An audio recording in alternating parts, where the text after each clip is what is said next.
evening and happy Monday, everybody. I know it's been a few weeks. Things have just kept on popping up in my schedule unexpectedly. And yeah, but here I am, and we've got the opportunity to talk. I guess I'm just thinking about what I was able to do last night. I had an opportunity to go to a birthday party, and not just any birthday party, but the birthday party for a priest, the 89th birthday party for a priest.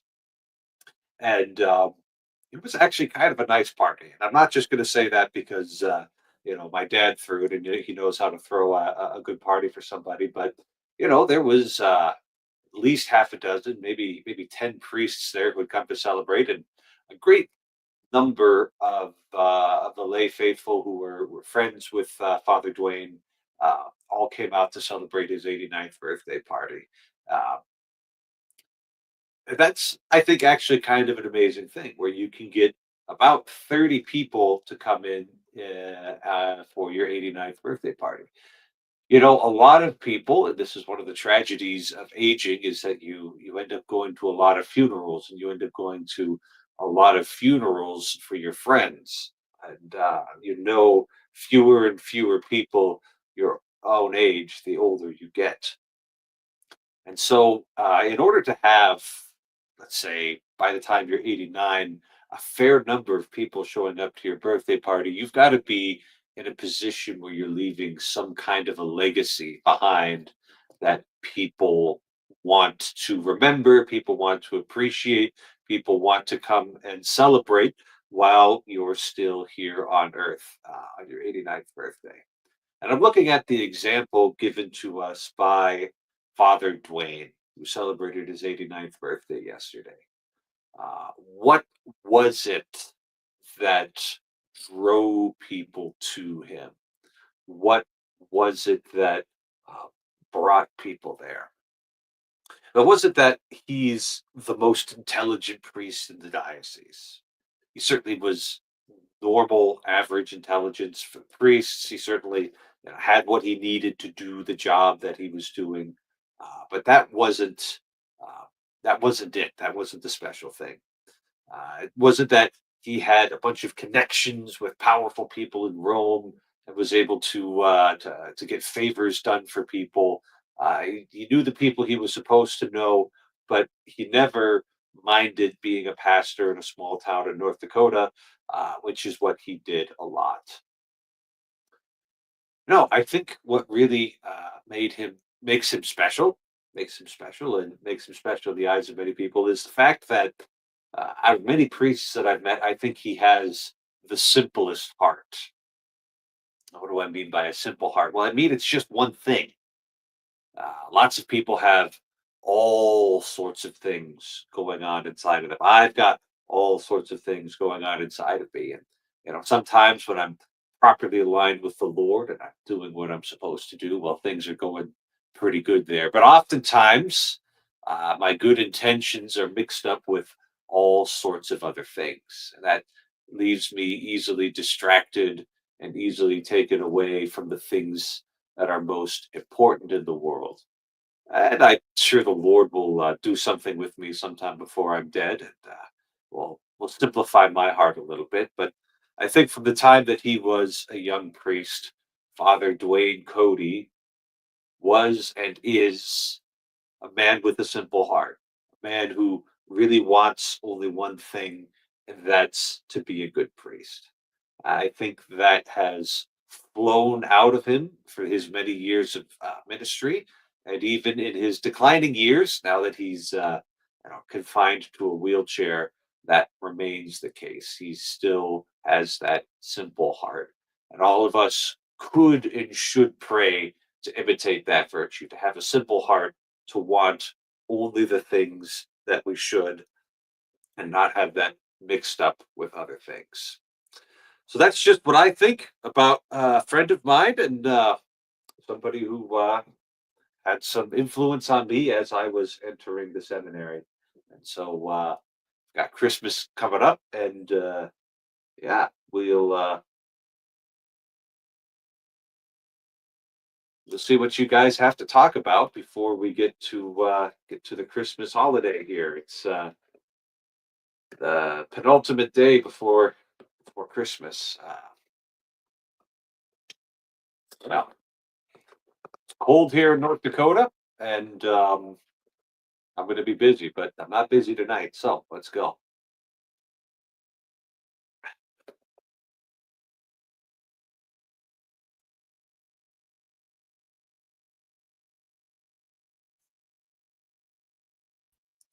Oh, good. Mark's here. It's been a few weeks, Mark.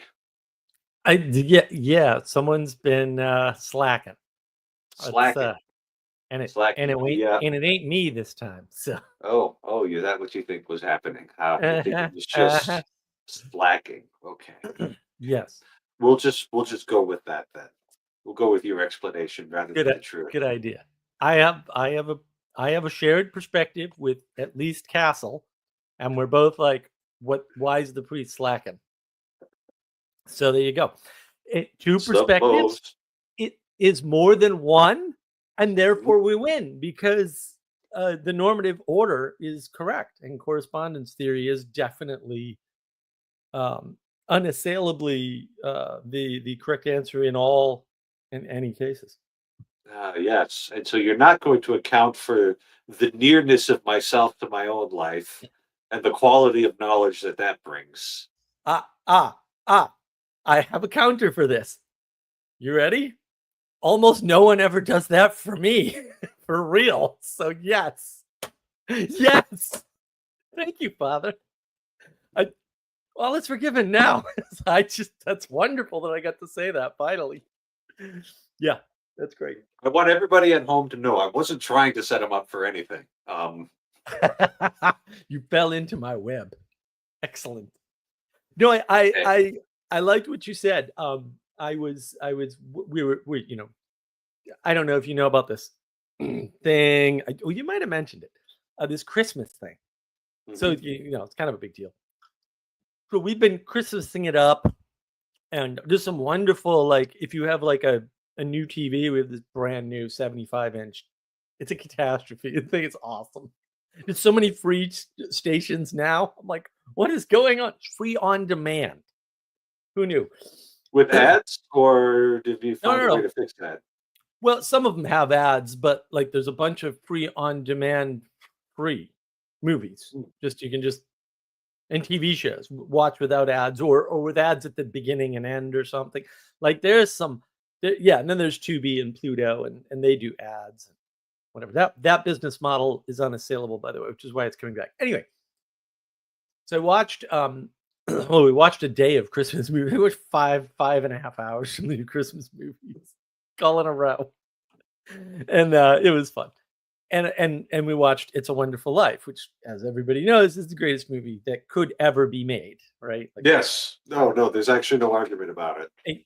unassailably true. Um, and this time, I just I don't know why. Probably seen the movie 100 times, maybe more. Who knows?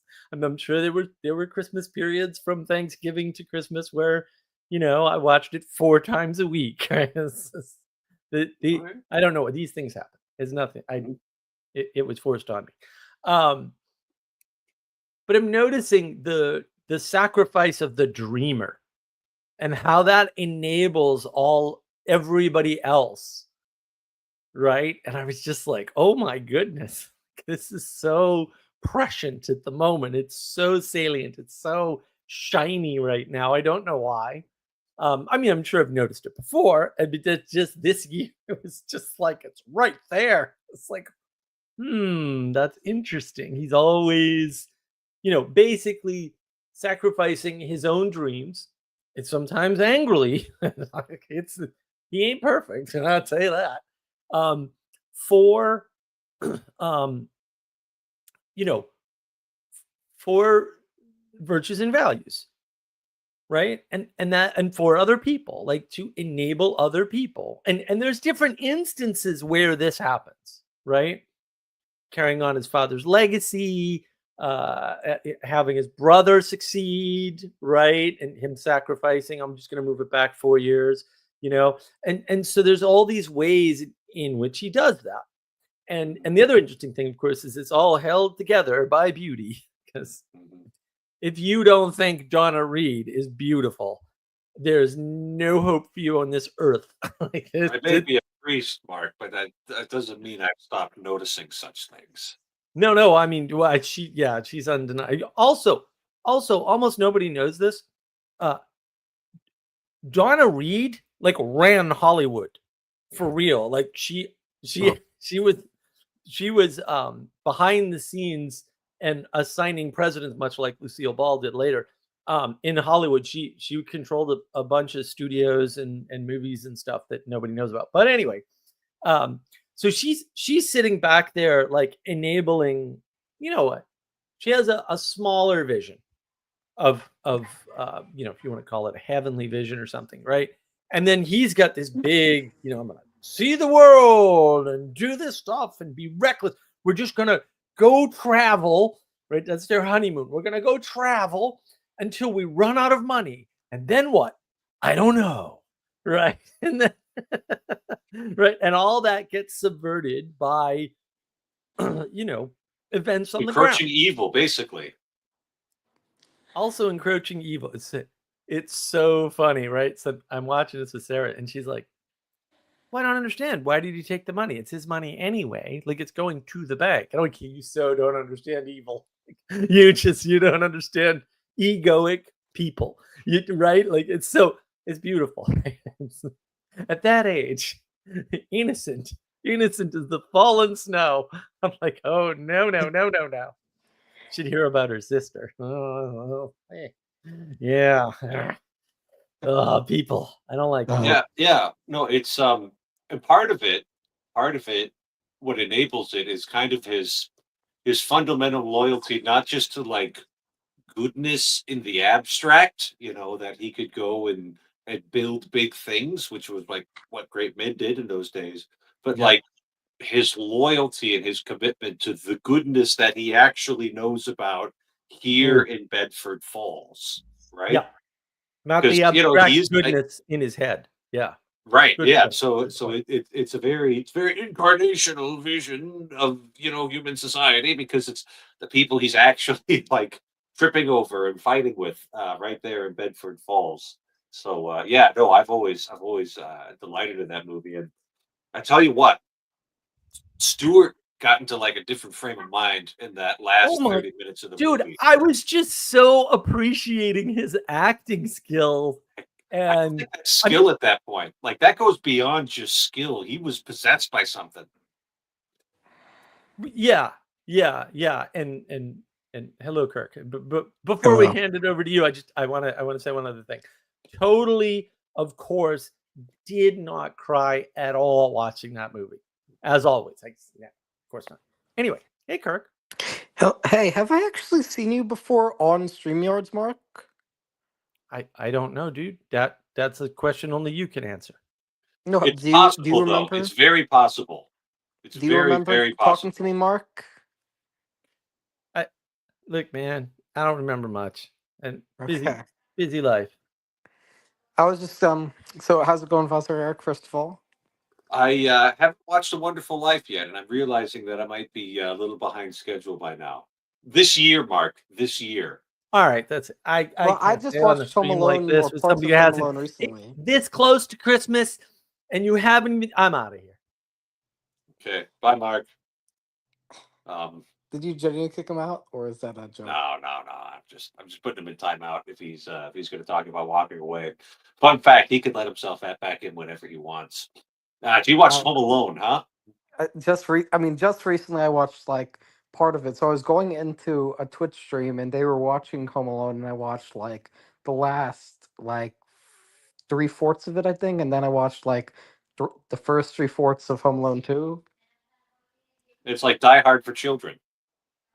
Yeah, I mean, I suppose I haven't seen Die Hard. You haven't seen Die Hard? All right. Wait a minute. Okay. I was about to put myself. I was like, wait a minute. Now listen. I'll speak on his behalf. Kirk is not like 50 or anything. He's still young yet. He's got time. I'm 17. No. Unless you're like 8. like Die Hard is the penultimate Christmas movie to watch for anybody who likes I mean, Die Hard changed movie making like permanently, so it's a big deal in many ways. I mean, yeah, I'll watch it soon. Just give me some time. But you know, you Give him guys some have a space. lot more experience than me. Give him some space, Mark. Give him some space. Priorities. You need life priorities. Okay. I wonder what Yeah. are the other classic Americana Christmas movies? Gremlins. Gremlins? Gremlins is a Christmas movie. Yeah, you didn't know that? Wait, I might be having a false memory. Was Paddington a Christmas movie? Well, I haven't seen that one, so it can't be that classic. Isn't that a British thing anyway? That's a British thing. We don't like the Brits. I think I liked Paddington, although I don't think it was a Christmas movie. Only British sci-fi is any good in a few of their series, but I will the make rest a of the British solid stuff. case for the Santa Claus. Mm. The Santa Claus is basically just the meaning crisis applied to a world in which Santa Claus exists. Right? So, like, Yes. Scott Calvin literally can't see the magic around him. He is actually blind to the things that are happening around him.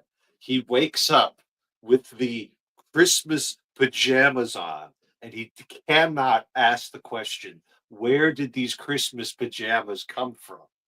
All of these things, which he did not cause or provide for, that make him into Santa Claus, that are just arranged for him without his knowledge or consent, he's completely oblivious to for a solid 9 months. Everything like- outside of his direct personal experience. Just doesn't exist. That's what atheists looks like, man. I'm sorry if you're an atheist and you're taking that personally. Actually, you know what? I'm not sorry. That's what you White look like. Christmas, the original Miracle on 34th Street, the Grinch. The Grinch is definitely a classic. I think on top of the Grinch, there's also I'm thinking Nightmare Before Christmas. Horrible levels of also Bass and Rankin. Yeah, I'm off that train. I was watching their Santa Claus one, and Before Christmas. And then no, the Nightmare Before Christmas is terrible occultism. I mean, it's just as bad as it gets. Maybe worse. All right, well, what are you looking at, Mark, when you say that? You're going to tick people off. You may as well explain yourself. It's very dark. It's deliberately quirky, right? There's no beauty in the movie whatsoever anywhere. Which I'm like, I mean, Christmas is all about being attracted by beauty. So I'm just like, how is this even a Christmas movie? Yeah, I mean, I think I haven't watched it in like 3 or 4 years, I think, but from what I remember, it was fine. But and you might be right that there's not enough beauty in it. Elf is also a pretty big one, obviously.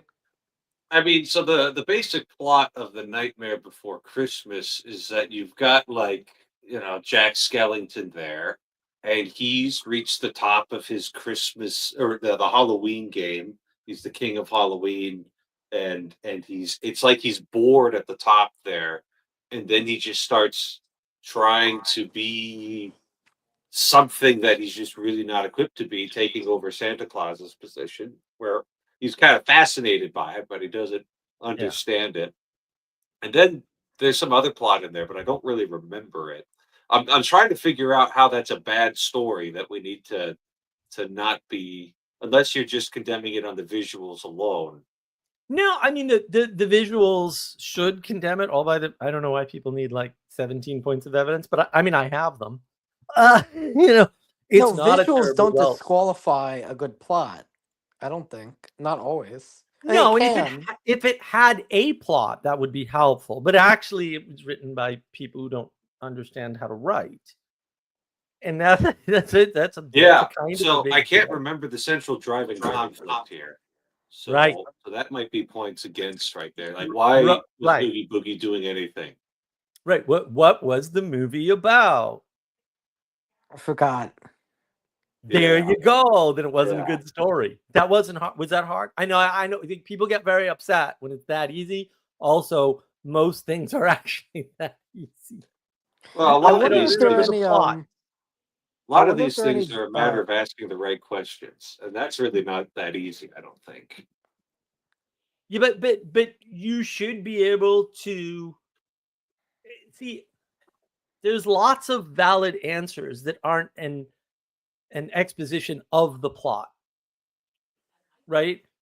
But when somebody says something like, I don't remember the plot, in all cases, that means it was bad writing.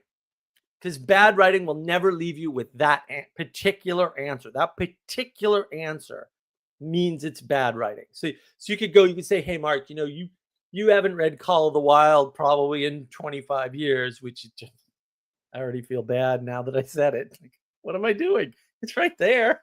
I have it. Wonderful book. But what was the plot of Call of the Wild? And now there's a lot of ways to go here because that's a deep book. It's not Plato's Republic. Okay, whatever. Not Moby Dick. It's not Moby Dick. That's for sure. It's That at not least like has very. simple plot, though. It's It's not well, Crime and no, Punishment. no. There's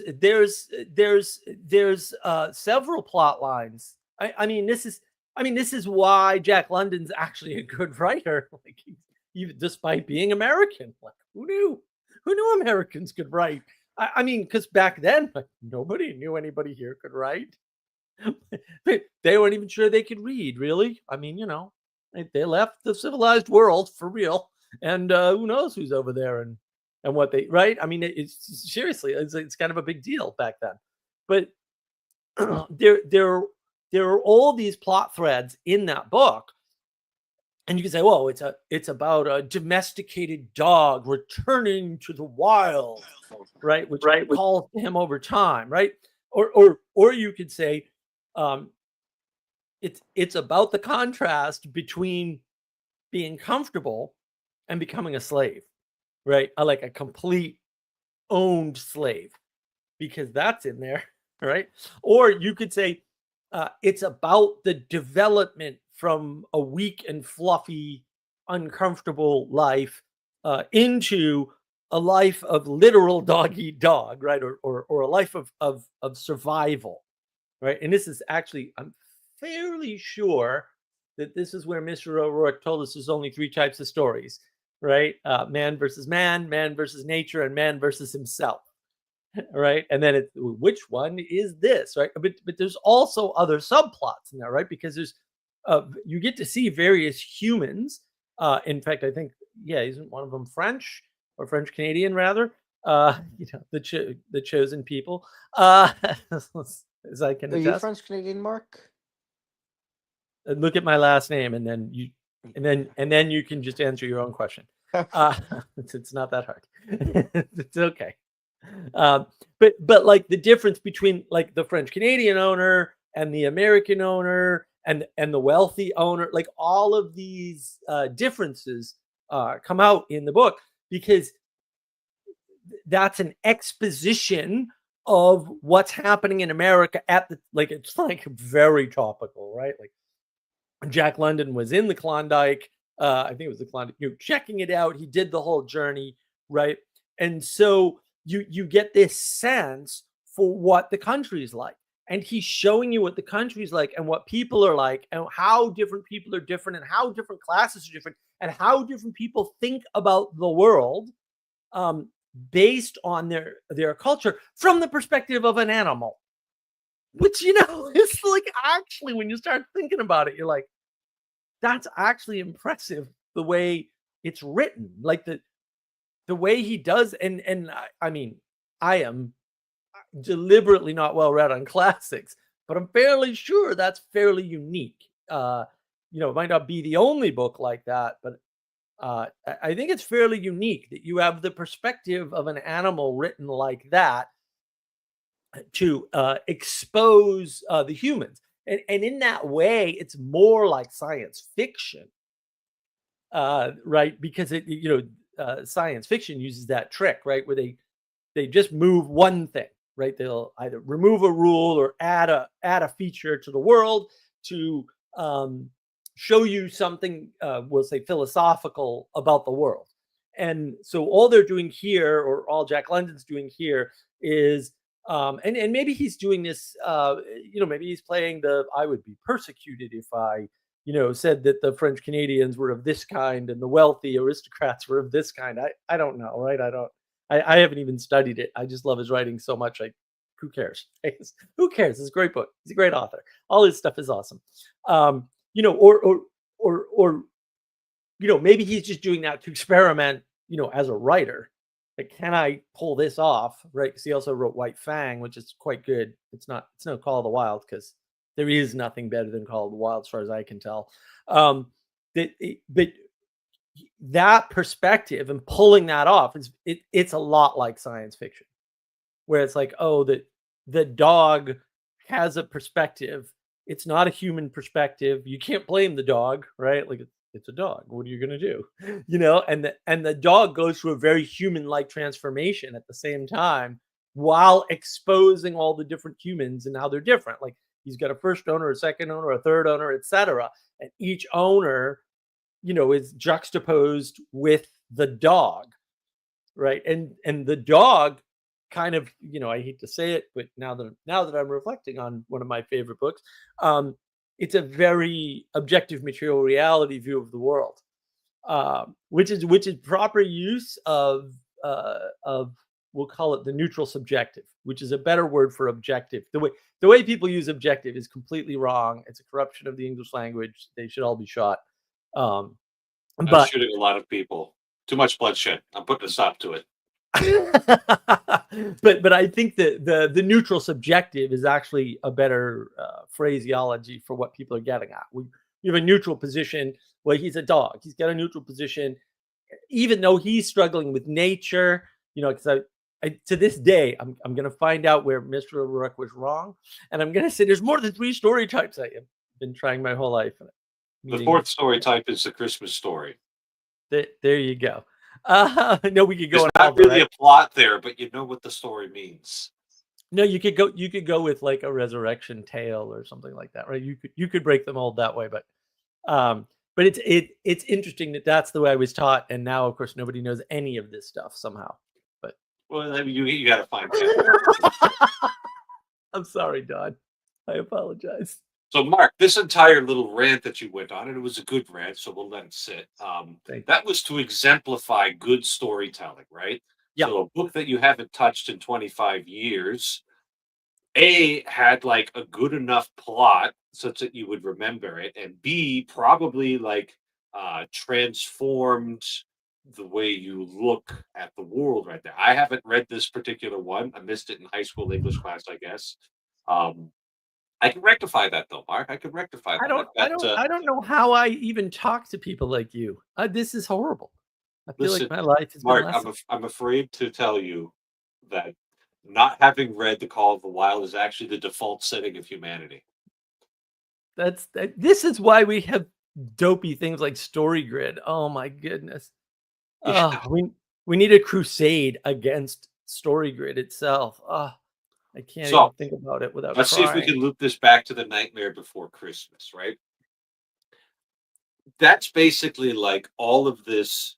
It's basically a distilled version of the, be yourself Disney pansy story that we've been getting for a while. But it actually came right at the beginning of the whole thing, because it's like 91 or 92 when that came out. And it's like an excuse to just rebel and not conform. It's like, well, actually, I'm one of the skeleton people, and you just have to accept me for who I am, Well, it's single hero narrative, which is another Story Grid thing. Like we've totally lost the heroes are born, occasionally made. But heroes in all literature always are sons and daughters of the gods, imbued with special powers by the gods, although that's super rare, unless it happens before birth or directly after birth. You and I never become heroes, right? we can become heroic. It's very, very different. Right. And I think that's the problem. Like when you make everybody, read and write, and then you you tell them they're literate, whatever the hell that is supposed to mean, because there's no standard for literacy. Then you get this confusion between it's a really well drawn, fantastically well animated moving picture, and whether or not it makes a good story. And there's a lot of quote modern quote storytelling that's like that, where it's just terrible. Like they're just horribly told. They don't hold together any amount of thinking about them or inference on them, or applying logic, reason, and rationality to them, and they completely fall apart instantaneously. As opposed to something that's better written. And there is some really good written stuff out there, but and we don't know the difference anymore. Okay, tell me when is your point done, Mark? Yeah. What's on your mind, Kirk? Nothing. I was just shaving, so I couldn't really interject. I was just kind of. Okay. Alrighty. Camera's off. I got it. Yeah. No, that's I mean, that's the thing about, like, yeah. It's I think the memory trick. If, let's say, 3 years out, you can't really remember the plot of a story, it really wasn't that good. Right. If you can't remember essential, that doesn't mean you've got to know everything in detail, because every time I reread Lord of the Rings, there's like new things that stand out to me, new in the hands of a lesser writer, they would just be contrivances, right? Well, But and when they're put together properly, it's like it's a really crisp, organic whole model of providence, basically, in the universe. So, but Lord of the Rings is worse, because actually Lord of the Rings is a horrible story. It's just a fantastic mythos, which is one level up. Like it's so like it's What way about deeper. Mark? What do you think about Dostoevsky? I haven't read them. I didn't read any of the classics. Almost any of the classics on purpose, deliberately. Yeah, I haven't Like, read Dostoevsky directly, but I hear he's pretty cool. he can get kind of long-winded. I think in those days they were paid to keep the story going. So, like, they were paid by the I word. I read the Brothers Karamazov probably 3 or 4 years ago, and I enjoyed it. But it's like, man, it takes forever to get anywhere in this story. People just won't shut up, And Well, Jordan Peterson has recommended Dostoevsky before. I haven't read him, but I hear that like Dostoevsky is popular among both Christian types and existentialist. yeah, Everything's popular with existentialists. The problem is that anything can be fit into an existentialist frame.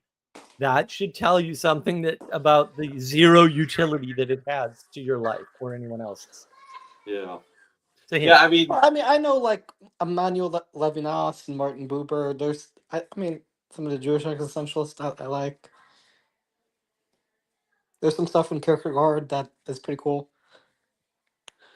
There's some stuff in everyone that's pretty cool, but like actually everyone you've ever met or ever will meet. This is not a high bar. This is a much lower bar than you think. A broken clock is right twice a day. Like it really is a low bar. Yeah. Well, anyway, we're all just trying to figure these things out. I wanna tell Jim that Spartacus is good. It's the first one. It's a good story. I mean, it happened, so things that happened tend to correspond with reality pretty well. Very little modification.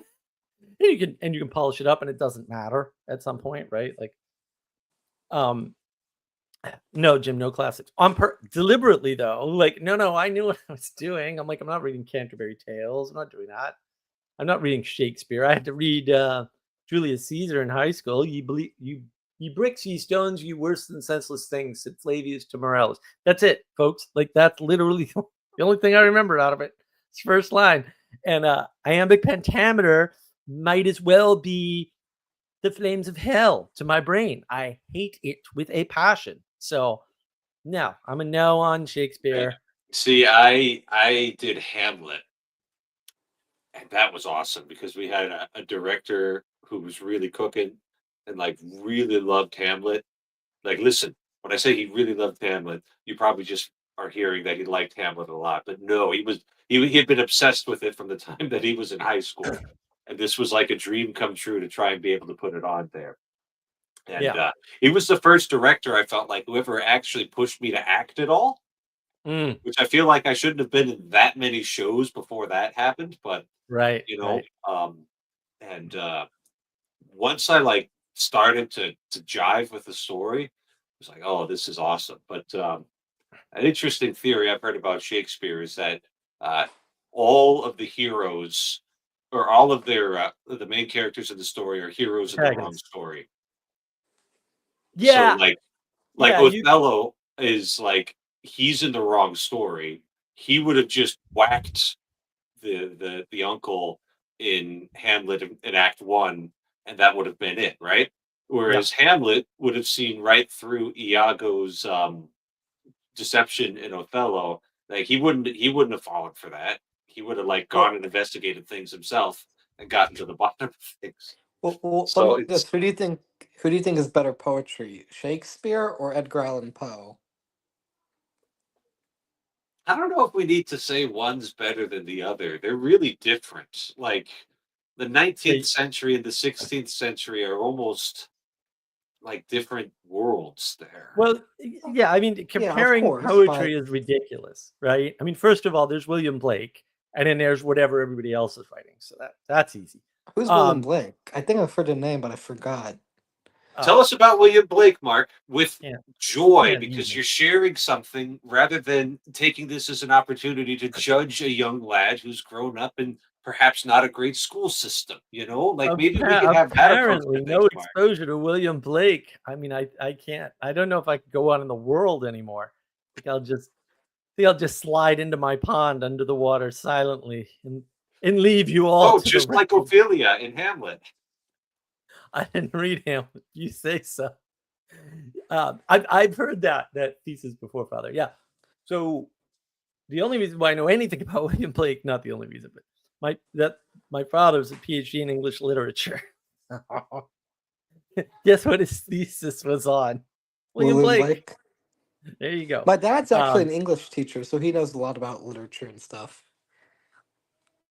I don't know how you get along in the world without being exposed to William Blake, especially with like Jerusalem, which is what maybe his most famous poem, although it's definitely the Tiger, um, which is obviously my favorite because, duh. But that's often sung, especially in churches, right? It's very popular. And by Emerson, Lake and Palmer. So was Oh, did William they Blake do like a it? Christian poet? Yeah. No, it refers to a story which is popular in England that Saint Joseph of Arimathea took the infant Jesus on a holiday trip to England. Of course he It's did. just Universal like history. it's, Blake, is, man. but Blake is interesting because he was an engraver, and so you go see things he's engraved, right? And that was his art form. And it's like some of his stuff is just like wow. But also, he was a little eccentric. So he used to walk around his gardens naked and have conversations with the angels sitting in the trees. And I don't know, people were a little, like freaked out by that for some reason. I don't like whatever. I mean, you do you, but I Like think he 10 was. foot hedges Was he around the garden. Protestant? Was he Protestant? oh, I don't know. I mean, I never paid attention to that until very recently. Then I started looking that stuff up. But it is look, the problem is in England, everybody lied, right? Because depending upon who was in power, but how you identified could get you killed.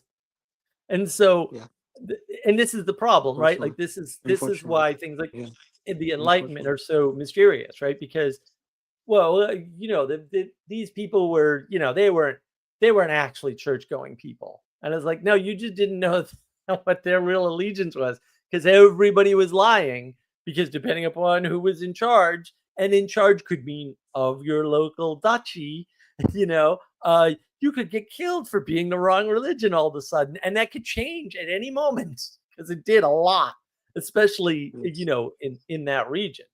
Right. I mean, I look at Northern Ireland, it's still a problem. So it's very hard to nail these things down and say, well, that's, this guy was a this, right? And that's easier to do on the Okay, so the continent. answer is you don't know. Okay, so I just summarized it way quicker. Are you looking up something, Fazer? Well, I think the problem with summaries is that they miss all the flavor, and then you Okay. miss the Fazer, are you looking important something up? There's like 1,000 words on the Wikipedia page for William Blake's religious views. Right. So I Okay. don't think we're going to get You're not. an easy answer here. He might have been just like I mean, there's all sorts of things going on in England at the time that he was alive. We're looking at 1757 to 1827, right? So was Probably he just 6 a regular different old religions. Church of England goer, and he didn't think about it that much? Was he an Enlightenment deist? Was he getting into like some of the weird arithmetical stuff that was going around Europe at that time? Was he a hyper Calvinist, hyper Protestant? He was Did he probably not- a closet Catholic. That would be my guess. Was he a closet Catholic? Right? Like who? Could be. But when you look at his stuff, it's like, well, I mean, just read The Tiger. It's like, whoa, dude, that's creation. That's a poem about creation right there. That's the most creation you're ever gonna get in poetic form, I bet. I mean, that just yeah. I mean, that's such a good poem.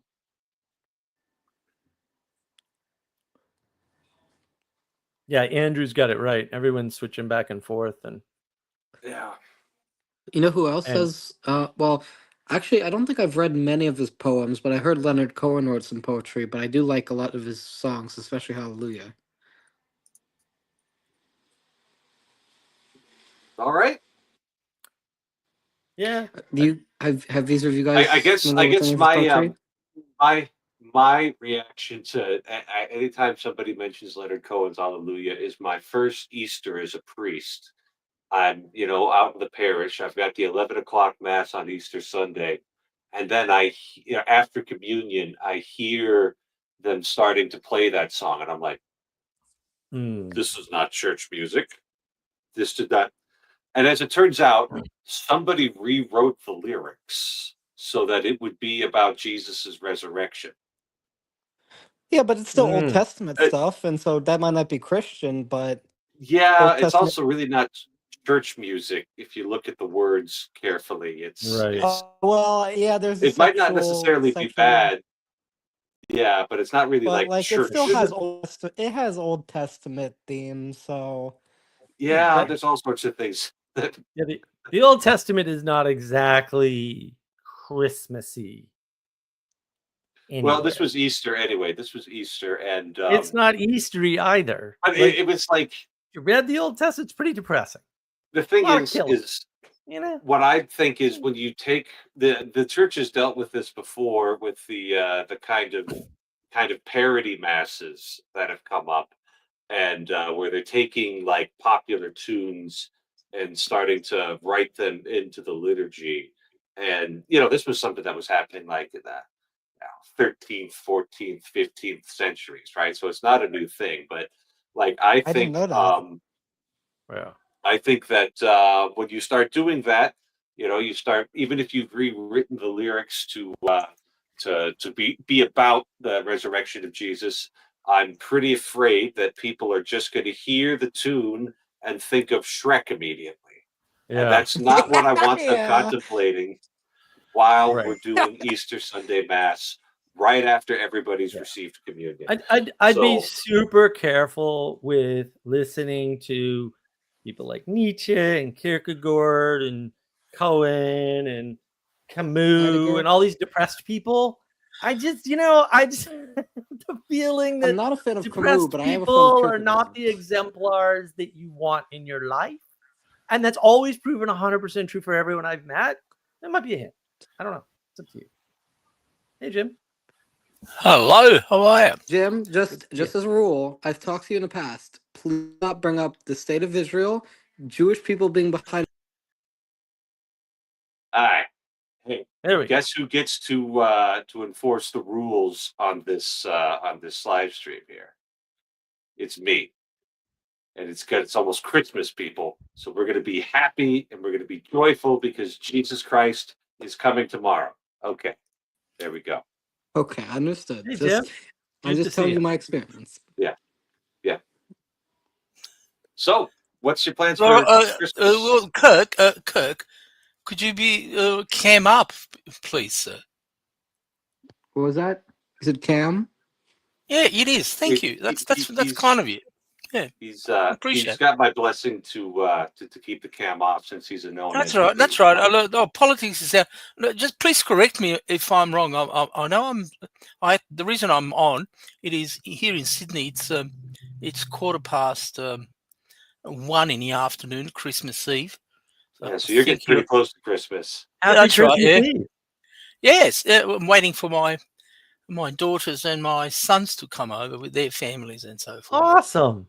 All right, and a good old mass tomorrow. All right, local parish here, Nova Sorda, unfortunately, but anyway, I digress. Just on the point, Mark. Again, I could be wrong. Please correct me if I'm wrong. The situation, as I understand, on anything, basis of anything, either philosophy or theology or history or literature. If you don't know, that's my view. I mean, that's what I was taught by Christian brothers here in Sydney. Good old Edmund Rice tradition, 40, 50 years ago. If you do not know your classics, whether it's in art, music, literature, you cannot, wishy-washy. You've got to know the foundation of literature not to be a professor of literature or to be a critic or writer, but I don't profess one of the interesting things which I did in my arts degree. I've got a few degrees, but that's beside the point. I'm not here to sort of expose myself and say, look how clever, how smart I am. I'm not. The more I read, the more I know, the more I realize how stupid I am and how little I know. You need to live 500 years in order to comprehend, read, and understand. But I hear a lot of things spoken and written, and people talk sort of, and I'm one of them. I'm not, I don't claim to or profess to be an authority on any particular subject. But one of the things which I did, which is at ANU, which is Australian National University, way back, was modern history. I majored in history and politics, and we did modern history 1789. In other words, European modern history and literature. So we did Russian, French, German, and English literature and modern history concurrently. It was fantastic. So, when you talk about various books and so forth, it is very, again, this is Christmas Eve. I'm not trying to teach you how to, how to read or how to present. Yeah, what's your point, Jim? Like, please. The point is, I mean, I honestly, you mentioned a lot of books, which, Pageau is one of them, which I have not read, and I know that you, with the father, discussed all of that, and I intend to do that. But the point is, I maybe I've not read most of the things. I do not know what it is, what you're on about. I don't know. With the point, I'm sort of missing the point a lot of times. And as a lawyer, one of the things is, it's a complicated issue. You simplify it. get it down to lowest common denominator, whether it's in social sciences or natural sciences. The art of putting it in point form, or whatever you want to call it. But anyway, that's my constructive criticism. What I think, it's I not didn't being hear a criticism, Jim. I just heard you say that. yeah, it's not being I needed to learn disparaging. the classics. I'm not here. So when you talk about, if you're talking about literature, Russian literature, Turgenev, Thucydides, Yeah, I don't talk about Plato, literature, Jim. I talk about books. I read. Marcus Aurelius. Oh yeah, all right, yeah, fair enough. But Yeah. on the Can I books talk you've about read, books I've read? yes, Oh, okay, absolutely. cool. No, All right. no. Because I haven't The done point, anything else, the so- point I'm trying to make is all the literature is interconnected of any country, philosophy. So if I talk about modern music, jazz or whatever, I think, or ballet or dancing or whatever, I think if you do not know, again, that's my view. Yeah, And I agree subject with you. criticism. Like, where So is your critique? yeah. So no, but I'm getting. For example, you mentioned Nietzsche. Uh-huh. I don't know. For example, you said Do you Nietzsche think I and haven't read Camus. Nietzsche? No, I haven't. No, I'm not. I was saying, Well, but where's your I don't know. critique, dude? But You're a lawyer? maybe Come on. just Good listen. point. What I'm trying to do is what I'm trying to say, not trying to do. Mhm. Trying to say is you, to me, and maybe I'm wrong, maybe I'm mishearing you. Is there's a lot of things missing. There's no connections or depth. That's the word. One of the better words. That's my constructive criticism, which I feel I am wrong on that. Now on that cool kid, I appreciate your criticism, and I know this is Father Eric's channel, but I will not get anyone in trouble. That's why I got my face, and I'm not afraid to say, put my mark and everything. What I do, unlike the cool kid, which is apparently vouched, but I do am very critical of my church, my good old apostolic Catholic Church, and it's so silent. And again, that's personal criticism. I go to mass, and we all say Hail Marys and Our Father. We believe in our leader, Pope Francis, and so And that's forth. good for you. And the tragedy I think I mentioned is the tragedy of war and the I'm not going to mention the place or the people. What's going on at this very time in the church and rank and file, especially in our Western world, Australia, Canada, which all the journalists are denied to report even Stephen. They're actually killed, and that's a travesty of justice and the silence of corporations, but including my church. That's what I'm being very critical of, and that's where I come if from. you, I think it's and a that more is nuanced that's conversation. and you I go to approached Ireland- my priests, and they're the best. They're the best to me at the moment. I know what's happened in Ireland. They're being open and open. The only country. Well, the only what country. you get with a lot of Ireland is historically, and especially like after the liberation and separation from The troubles, Cromwell, and so the forth. troubles and all of that. Yeah. And then the reaction against the over involvement of clerics in the political sphere, of which we have like this is the funny thing, right? So, as a priest, as just a regular old secular priest, I'm expected to live a simple lifestyle, right? Should just wear useful clothing, shouldn't drive an ostentatious car. Everything that I have should just be properly simple according to my state of life. I'm not quite as radical of a poverty as a religious who would renounce all private possessions and hold everything in common like that. And one of the effects of that's supposed to do is a detachment from the things of this world. And that's the idea, right? And the thing about being detached from the things of this world is that you have less stake in them and you're more insulated from these things. So the only reason that I actually know that inflation is bad right now is because I hear people complain about the price of eggs. But because the church buys my eggs, like I don't notice these things, right? I'm taken care of. And Removed, yes. so what this is supposed to do is it's supposed to keep my my eyes and my heart on the things of God, and so that I don't worry about the things of the world quite so much. Right. And that also has the other effect where, like, I don't worry about the things of the world quite so much, so I don't understand them very well. Like, I'm really not Mm, in a position to um, commentate on economics, on some of these things.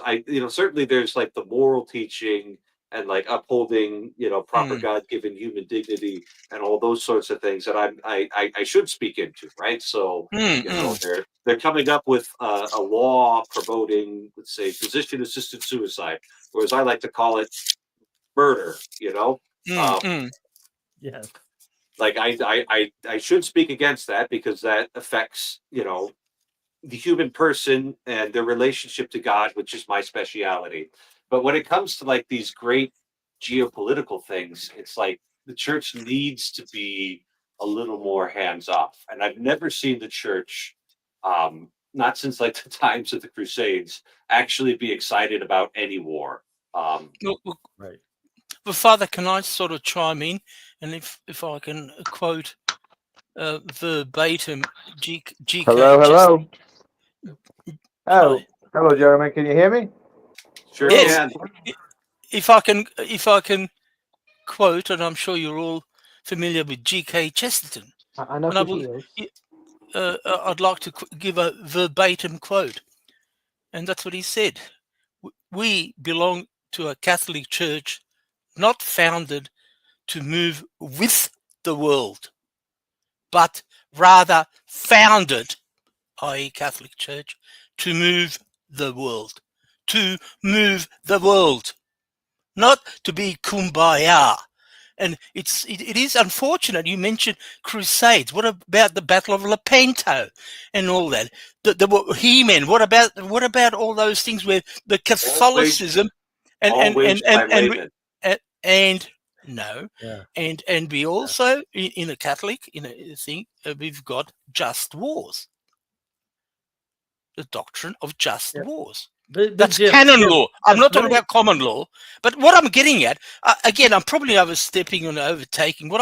My gripe is about, simply put, as I see, as a simple person, a father, grandfather, and so forth, that silence, inaction kills me. Not action, positive or negative. And in law, as you know, you consent. If you're silent, you consent. Or and that's what really hurts me about my beautiful pre-Vatican 1965 Catholic Church. That's my personal opinion, for what it's worth. But Jim, just let me add a little flavor to all this. The Go piece ahead. that everyone's missing, and this is what I explain to people every once in a while on Twitter. You can whine about this war or that war, or like the uneven coverage in Ukraine, which is ridiculous. It's just completely absurd, right? Like just talking about quote the victories of one side. That side happens to be ostensibly a bunch of Nazis dressed in actual Nazi uniforms, by the way. And that's why you don't see any pictures of the Ukraine army. We're not talking about any of the wars in Africa ever. Well, why are we focusing on one or the other? Like, why are we focusing on any of this? I can't track it. Well, I also conjure up, as you know, our current Pope and the Church in Syria at the moment, and particularly China. Why? You know what's happening with the You don't live priests in there. China. I'd like Father Eric to comment on that. He should be more versed with the happenings of the Catholic Church in China at the Yeah, moment, well, and the Concordat. I it's it looks like it's a really tough situation with a Hmm. high degree of government surveillance and control over the Catholic Church in the especially the appointment of bishops, which Vatican II said we weren't going to have any more scenarios where we were going to give any civil powers appointment of bishops there, that was not going to be a policy that the church was going to be returning to. With that being said, I don't really know what's in the agreement, and nobody knows what's in the agreement because it's a secret agreement, a secret treaty, and you can discuss the wisdom of all that we can. It's hard to say, with it being a secret agreement, whether or not it's made things better or worse. Because like we don't know what's in there, and it's hard for us to tell. Okay, how often have the Chinese violated it? How often has the Vatican violated it? What good has it actually managed with the contacts? Is there something to be gained with some short-term losses and long-term rapprochement? And I'm utterly unqualified to answer any of those questions, because my worry is the fact that the kickoff for the Jubilee year of 2025 called for a procession from one church into the cathedral. And I live in North Dakota, and they're asking us to do this on December 29th. So what do I do with that? That's what I've been worried about. And I think I know enough about the news to try and know who to pray for. But beyond that, basically, I've got a good friend, a Chinese friend person, who escaped actually, and basically the problem in China since Pope Francis is that no priest no bishop or cardinal can be appointed without the consent and approval of the Chinese Communist Party, which was not before the hand. In other words, what he's saying, the Catholic Church in China, Rome has turned its back and consented or given up to the Communist Party, that the priests and the seminaries have to be vetted. In other words, that's happened before historically. Like I don't whereabouts. I mean, I don't. Not in before, history. Oh come on, the popes used to be appointed by the Medici family in Italy. I mean, come on.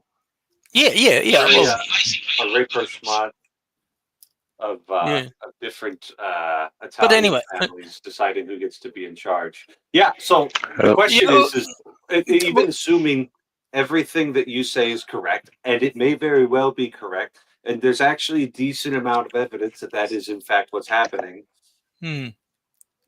What does the liturgy director for the Diocese of Fargo do about that?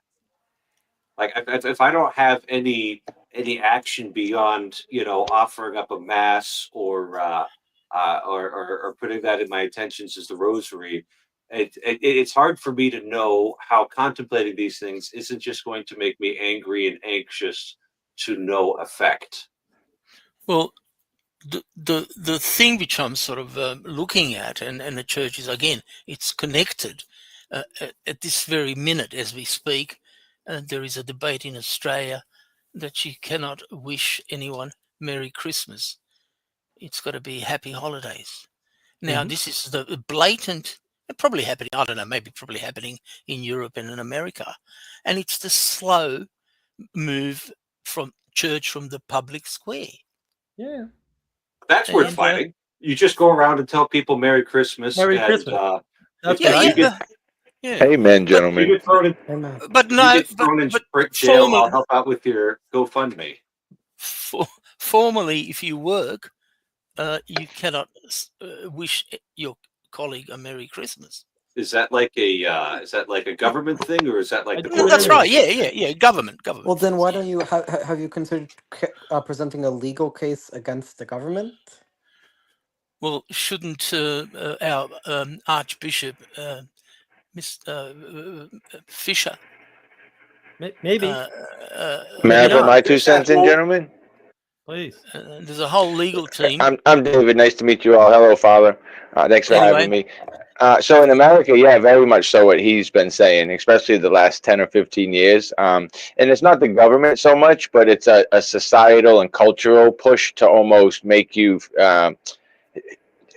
persuaded to use the happy holidays as opposed to, I remember it at the end of my Yeah, schooling career. So it's been an ongoing thing. I've noticed in the past 3 to 5 years, the Christians, as Father Eric had just mentioned, he suggests to still say Merry Christmas. So us Catholics seem to be making a push back towards putting the Christ back in Christmas.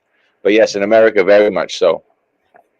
absolutely. Yeah, Look, yeah. And I have to go. I appreciate you taking me on, and I hope I have not offended anyone. I You have not just offended anyone. speak out, as I see it. Maybe it's not very diplomatic, but I call it out, Just Jim, as I see it. one more thing before you leave. So I Yes. understand and I agree with some of what you've said. The only thing I would say that I disagree with you about is it's a little bit more nuanced in terms of the situation in the region of the Middle East, and I'm not going to name which countries. I think it's a little bit more nuanced than you think, and you really should consider talking to Jacob about this. could be exciting. Could be exciting. Hey, Jim. Who's Jake? I'm sorry, Jake. Jacob's a don't worry about it, friend Jim. of the channel. He's a friend of the channel. Have a Merry But Christmas. go and have a Merry Yeah, Christmas with your thank you. family. Merry Christmas. Yeah. Merry Christmas. But just on that point, can you see the only country in the world is America, the freedom of speech, and here you are, you Americans, most of you, especially to be direct to Kirk, he's not prepared on the brink of 2025, 21st century, to call. There's nothing disparaging we said or I said or anybody thus far. I believe No, you. no, no, I no. support why- your speech. But just listen to yourself subconsciously. See, I'm listening very carefully, attentively. I'm not criticizing you for that. And I fall in the same trap. And when I started this, I won't mention blah blah blah, which I haven't. But can you see this self-censoring thing, which is so It's not self-censorship. so? I think I mean, the are we talking context of about the situation. we're talking about George Orwell. We're talking about Bradbury, Ray Bradbury, and we're talking about Aldous Huxley, all jumbled into one. I mean, wow, that's frightening to me. It's the Focus on Christmas, Jim. Focus the on control. But anyway, thank you very much once again. Have a happy Merry Christmas. Merry You as Christmas. God bless, and we'll catch up sometime. All right. Season's blessings. Before we go, there's good red wine. Cheers. Cheers. All right. Cheers. Cheers. Thank you very much. All right. Take care, Jim. So, David, welcome. Have I seen you before? I'm Have you not actually- sure. have you- I'm new to Have you the. participated at all in Jacob's community? I think No, he's that's found a my new- channel. that's- Look at all the artwork behind him. He's found my channel. Yeah, Yeah. proud Catholic over here. Thanks for having me, Father Eric. Yeah. Father Eric, Yeah. just What's your joined in- story? Did you say it was David? Yes, sir. Yep. What's your story? I was a born cradle Catholic who, after confirmation, kind of fell away from the church, for lack of a better word, for a decade or so, and then about 5 years or so, I found my way back into the faith by way of a non-denominational lady, and refound my faith, my religion of my youth. Good. Believe it. So I seem to have been poorly catechized, because the church that I'm coming to know and love is quite different than what me and my siblings were under the impression it was for many years. Yeah. You get the impression that we were all just kind of experimented on. The church was running this great experiment in new ways of doing things, and well, we'll see what of it sticks. Some of it's good, but yeah.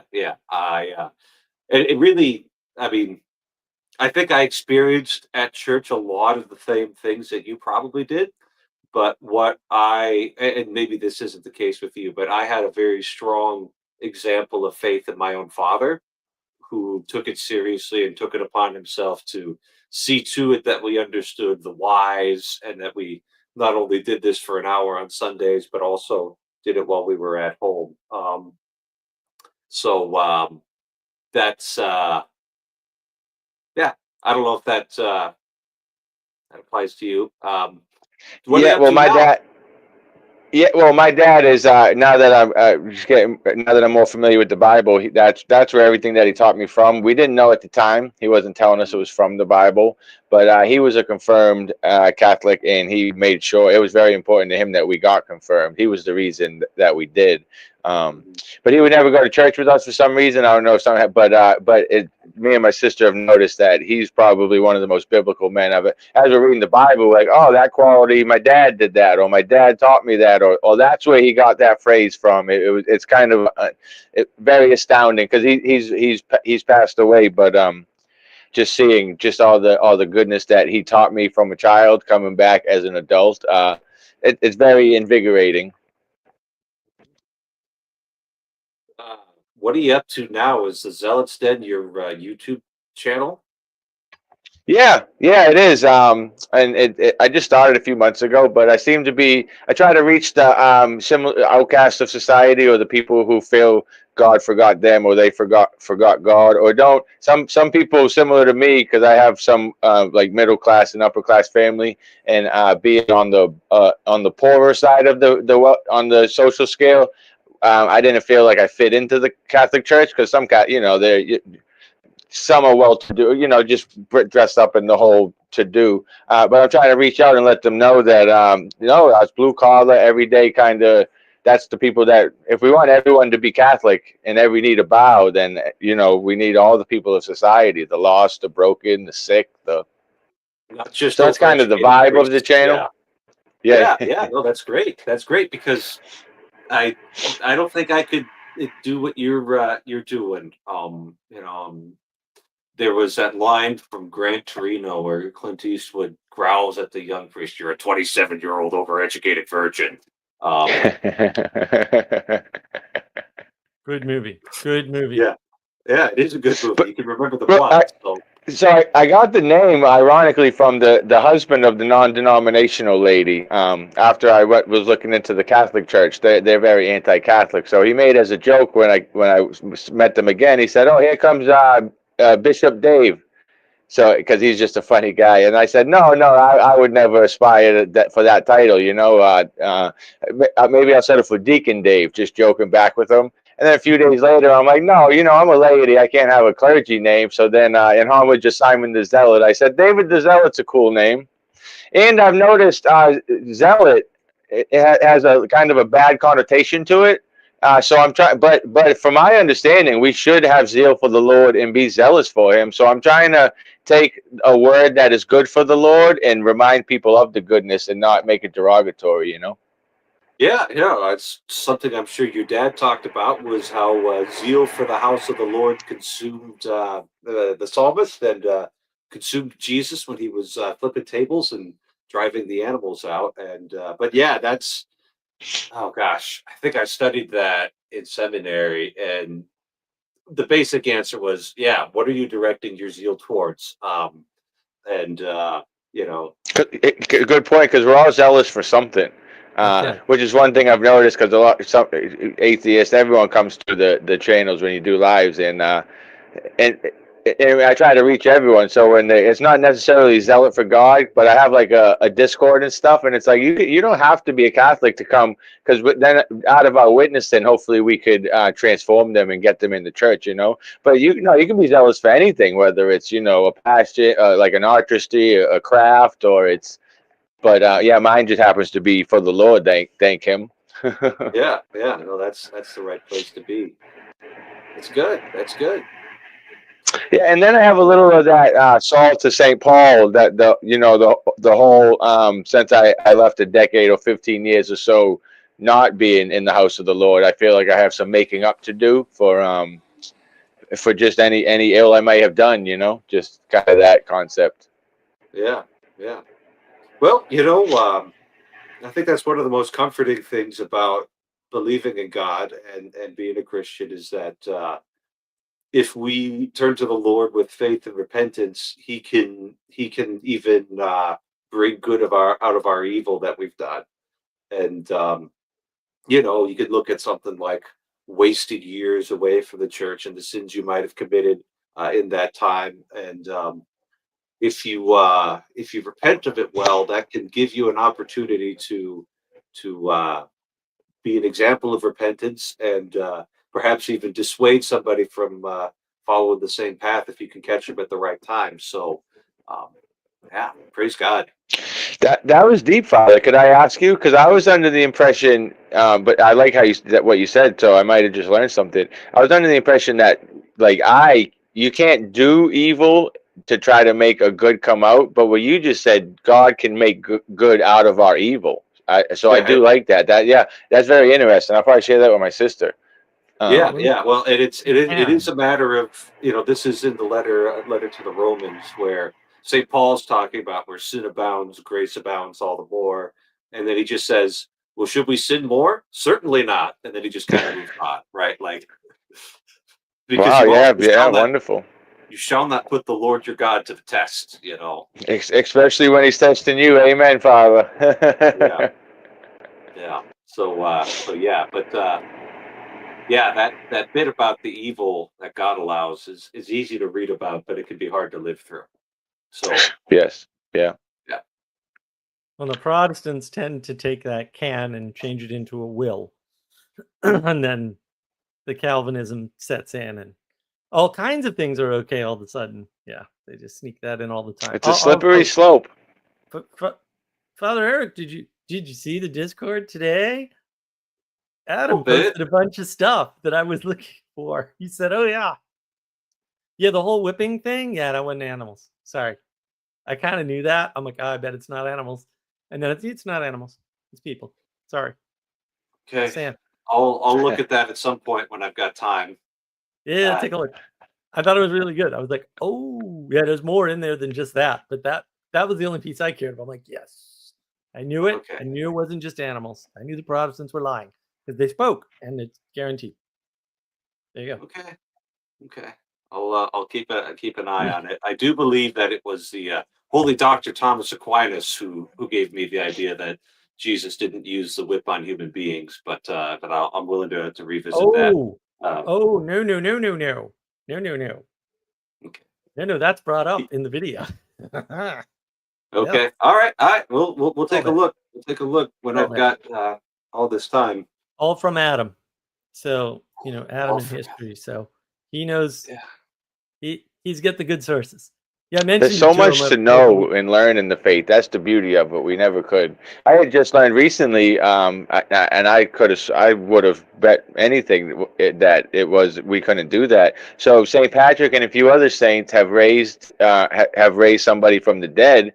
And when I heard that, I was like, no, that's necromancy or that's conjuring the dead. And I was sadly mistaken and corrected. But yeah, that was interesting to learn. I had believed only Jesus could raise from the dead. But yeah, you learn something new. That's the whole thing. Always learning, always trying to get to know the Lord better and in the faith. Yeah. So there's legends and stories. I think of Saint Benedict doing the same thing. So it is. It's like, do we believe Jesus when he says, "Oh gosh, now I can't remember it." Well, he also said, if you have You faith will as do a the mustard works that seed. I do. Yeah, you will do the works Yep, that I yep, do, and greater ones than this. yep. That's good. Yep, it's true. Yeah, and then the mustard seed, obviously. Yeah, classic. Yeah. May I ask what area of the U.S. I'm assuming you are? Is it like the I'm in Northeast or? North Dakota. Oh, very nice. Yep. the North Priest something. of the Fargo Diocese of Fargo, North Dakota, Director of Liturgy and the Bishop's Secretary, and also sometimes just talk with people on YouTube. So I can make things exciting. Yeah, thank you for that. It's very important because there's a lot of laity now, but we need good, proper speakers of the church. Yeah, and it can be difficult. I'm convinced that the higher up you go, the less you should talk, and the more weighty that your words should be. Right, and I apply this in my mind to the church, and I actually think my own bishop is an excellent example of this of speaking when it's necessary and otherwise not needing to wade into absolutely every little drama and every little thing on Twitter. So So yeah, it's I don't know. No, It's that's difficult what. to know how to handle some people sometimes. Yeah, that's a lot of wisdom in that, because there's a lot of Bible scriptures about that.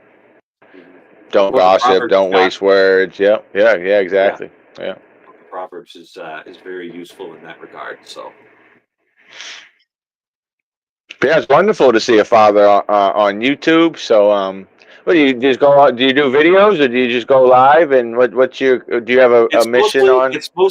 it's mostly live these days. I worry about trying to play the algorithm, and if I got too into that, what kind of effect it would have on me.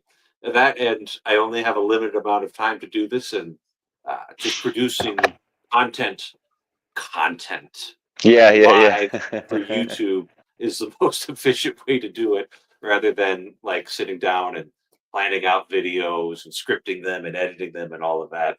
And somehow people keep on showing up and listening. So yeah.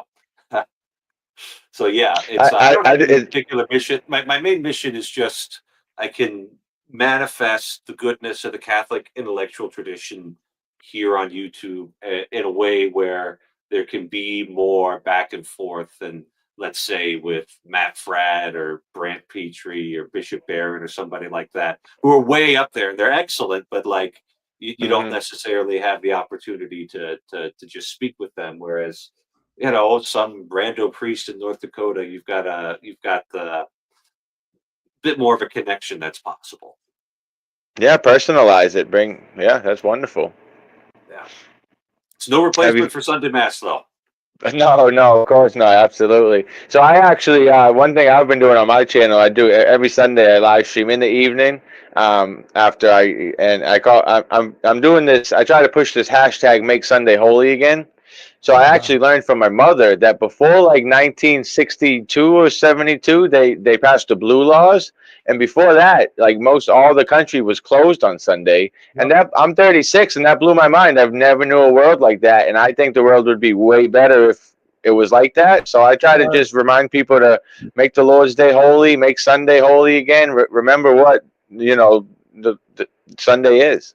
It's not just an hour at church. It's keep the whole day holy. Spend time with some family. Do some charity. There's even relaxing on the Lord's Day. But keep it holy and think of God.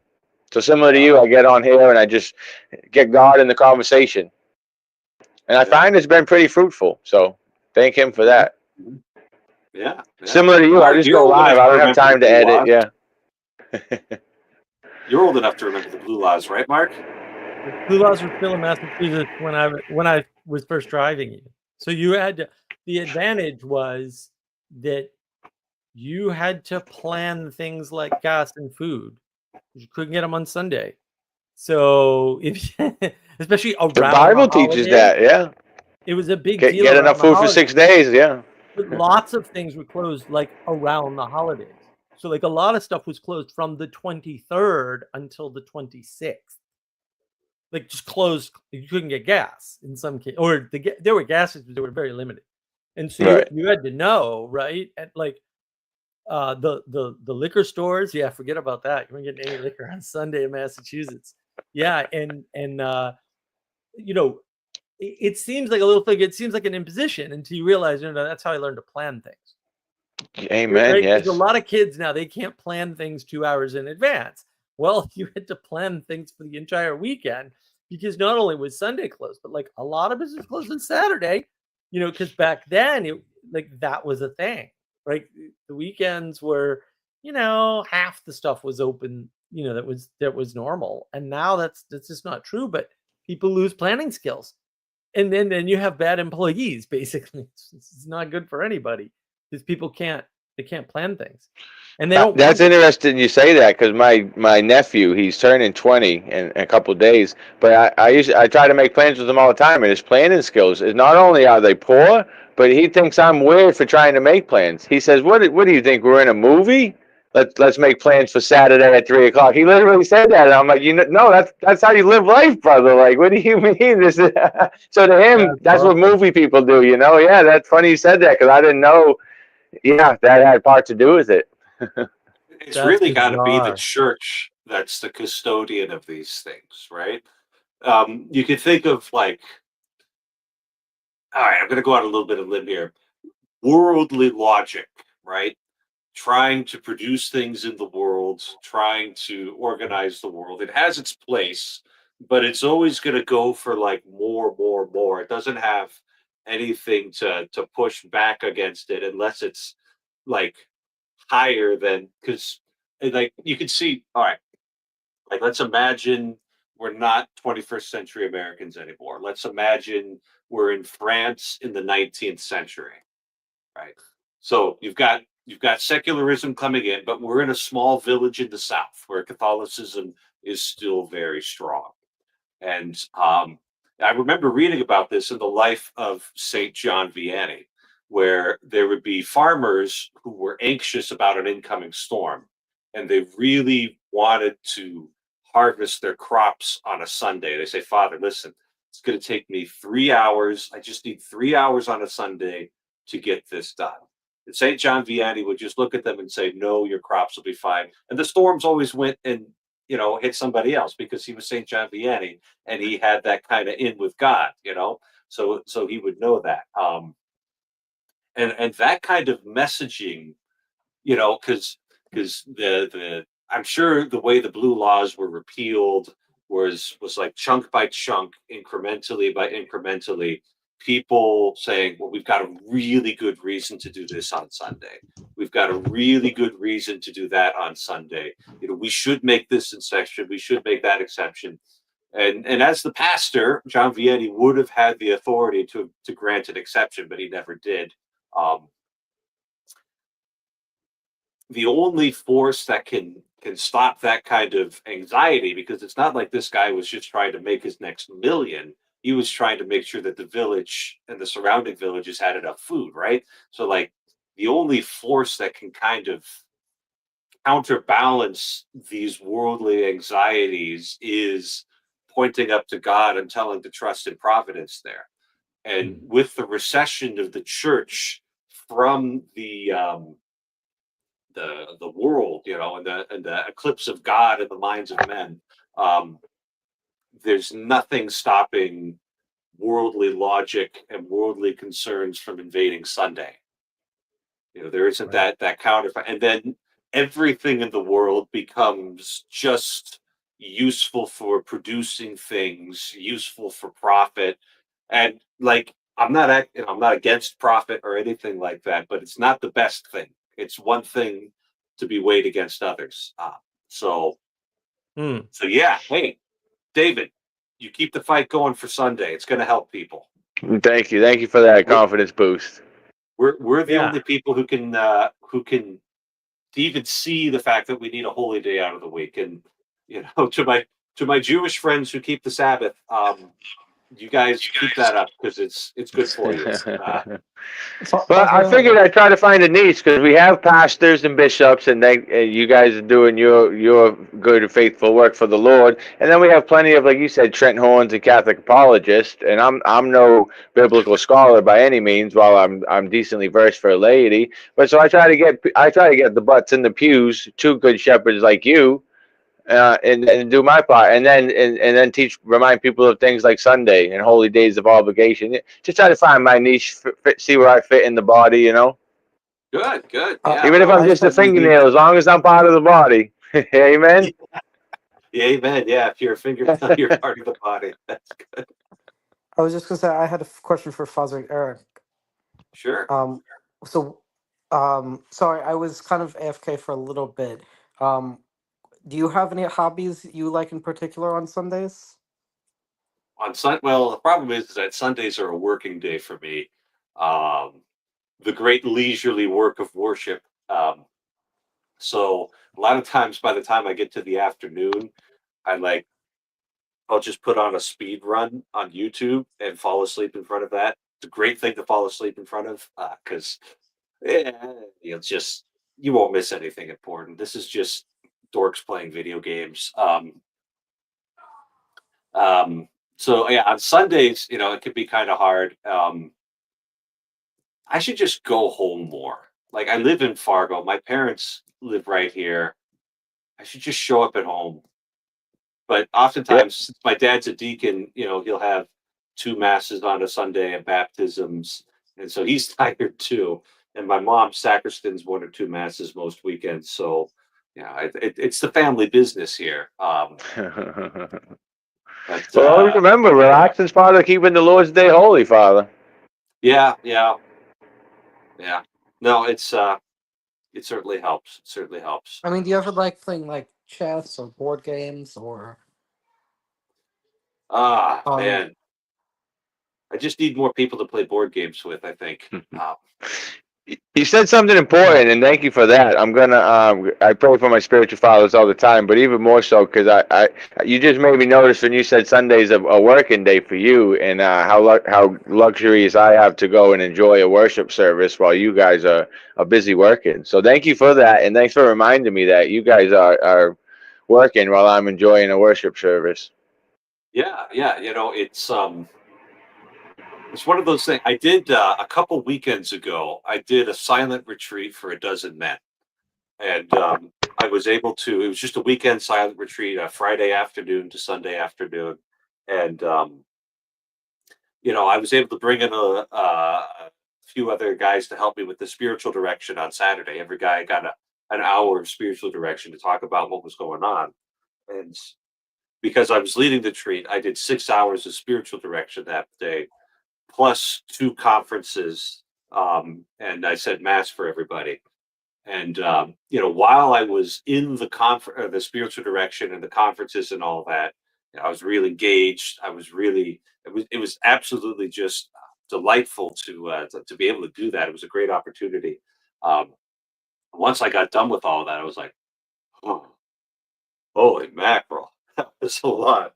So anyway, when I'm up there doing my priest thing, I usually feel great. It's not until like I get back to my room, I'm like, oh man, I'm tired. That was a lot of work. But it's very, because it's the best job, and because it's a very meaningful thing to do. The work doesn't strike you in the moment. It's only until after you're done that you notice that you're tired. And it's probably the job that's not done in vain the most, if I said that correctly, because you're doing the work of God, so your work's never in vain. Yeah. No, it's sometimes it can be hard, especially if the kids are really howling during your homily and you're not sure if anybody heard that. But yeah, no matter how bad the homily got, everybody received the Eucharist.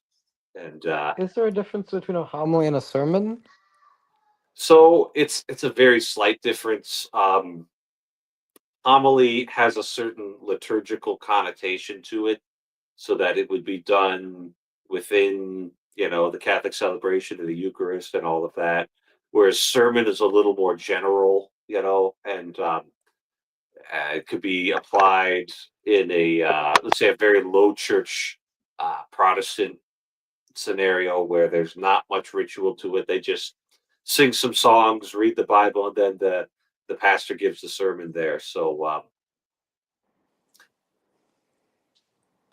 yeah, here's Jacob. It's refreshing to hear a priest say that, because I feel like, because I did a non-denomination for a little while, and now that I'm properly worshiping the one true God, because they have a section of their service that they call worship, and as you said, they sing contemporary songs for about 15 minutes, and that's the worship. And now that I'm a Catholic, in hindsight, it's like, no. And I've noticed the one big thing between Catholics and Protestants is worship.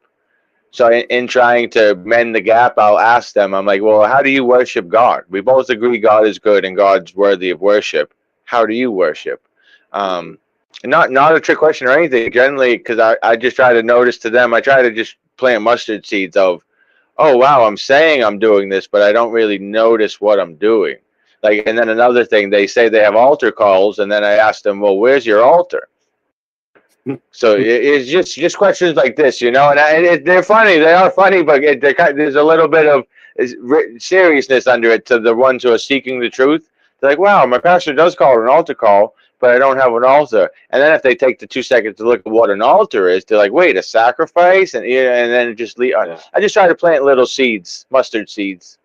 Yeah, that's good. Another useful thing is to this is something that Kimberly Hahn, Scott and Kimberly Hahn, they both became Catholic out of a Protestant background, and um, something that she noticed on her way into the Catholic Church was that the word worship is used rather differently, and in its highest and most reserved form, worship is used just for the Eucharist in Catholic theology. And so, next time you're at Mass, you can pay attention to the words that the priest is using. What the words the priest is using while he's offering the Eucharist, they're all directed to the Father specifically. So the beginning of the Roman canon, to you, therefore, most first merciful Father, we offer humble prayer and petition through Jesus Christ, your Son, our Lord, right? To the Father through the Son, right there. Um, and that's like a very different thing from singing songs, which, there is language of a sacrifice of praise, and that being a useful and a good and holy thing, but not being the full thing in the Catholic understanding, which is why she was getting so mixed up with all of these songs that we sing to Mary, because Yeah, because their worshiping is our veneration. Exactly. Yes, yeah, exactly. so like, okay, if your worship is just songs, then you're going to think when we are singing a song to Immaculate Mary, your praises you sing, you reign now in splendor with Jesus our King, Ave, Ave, Ave Maria. You're going to think that's worship in the fullest sense of the word, rather than, um, you know, veneration, Yeah, to use yeah. the precise terminology. So Missing parts. They're missing a bunch of parts. They Another took a big bunch thing of I stuff try, and they didn't take all of it. And so yeah. yeah. Another thing I try to do is just fix a lot of the misapprehensions. So, because I found from going to the non-denominational church, when I would ask questions, they would just when they would say disparaging things about the Catholic Church, which I happen to be a confirmee of, I would just go look into their statement, and then I would find out that they're just wrong. So then I would try to bring this info to them, thinking that they would be excited that they found no, they were not any type of receptive to it, which is when I thought that was weird. I'm like, wait, they told me something they thought was true. I find it wasn't, and I told them, and they got mad, and it was just this cycle of rinse and repeat. But thank God for that, because it made me delve into my faith that I grew up with, to find out, like, oh, the things and it's just fascinating. The more you look into it, that's why the people who try to, a lot of converts are people who try to disprove it from a loved one or someone, and next thing you know, they're delving into church history and stuff, and it is. yeah, Because I feel like the secular world too. You could correct me, Father. It seems like anything in public schools, the whole history that they teach you makes the Catholic Church look bad in all the instances. The yeah, Inquisition, the yeah. There's a Crusades, true, yeah, that's of the devil, if I may, yeah, yeah, yeah. to pervert. The entire course of human history is just one outrage and usurpation on the part of man, with the total aim and suppression of women. Right. That's what was written in 1848, the Seneca Falls Convention. There. Sorry. That was the beginning of one of my talks that I gave to the men. I told them that actually isn't true. But never Well, mind that's that. one of the Yeah, that's yeah, one of the misapprehensions. Exactly. The yeah. proper masculinity. It's like the greatest among us will be the least. So like when women hear they should submit to their husband, in the modern term, they're like, I'm not gonna. He's not. But if you find a God-fearing man, he is worthy to submit to, because he's submitting to Christ. So it's Mhm. in the sense of, yeah, if you're submitting to a tyrant, that's not gonna bode well for you. Yeah, but that's why you find a God-fearing man. Ephesians chapter 22, Ephesians chapter 5, verse 22. Be mutually subordinate to one another out of reverence for Christ. Right? It's like that has to come first, and then the whole rest of the chapter can flow. Yep, Yep. exactly, yeah. And then any good husband and father, as Christ sacrificed his body, the biggest form of love is to sacrifice for a loved one, right? So just as Christ sacrificed that, like the men on the Titanic, a lot of men used to be chivalrous and be, you know, Christian and Catholic and do the manly Christ-like thing. Yeah, yeah, yeah, yeah. Well, Well, chivalry needs to be brought back. Yeah, 100% agreed. Yeah, yeah. Well, just Actually, so reminding are any people of of you guys? what it. I was gonna say, are any of you guys familiar with this YouTube channel called What If Altist? Okay, it's not a I've come Catholic. across it. I've come across it. It's not a Alternate Catholic history, I believe. channel. No, What If Altist? It's a Catholic, not a Catholic channel, but it is a very right-leaning channel, and the person who does it is Christian. And he talks a lot about history and how unique our modern age is with all of the problems of alienation and wokeness and all this. yeah, Yeah. yeah. Well, Have you found it useful, Kirk? I just put it in the chat if you want. That's the name. Yeah. Have you found anything that was useful there? Yeah, especially his analysis of like the ideological origins of the modern left and right, and how much how different or modern conceptions of transcendence and um, you know, culture and gender are from history. in Yeah. Catholicism, No, it is an odd age that we're living in, and who knows? Maybe we're coming to the end of it.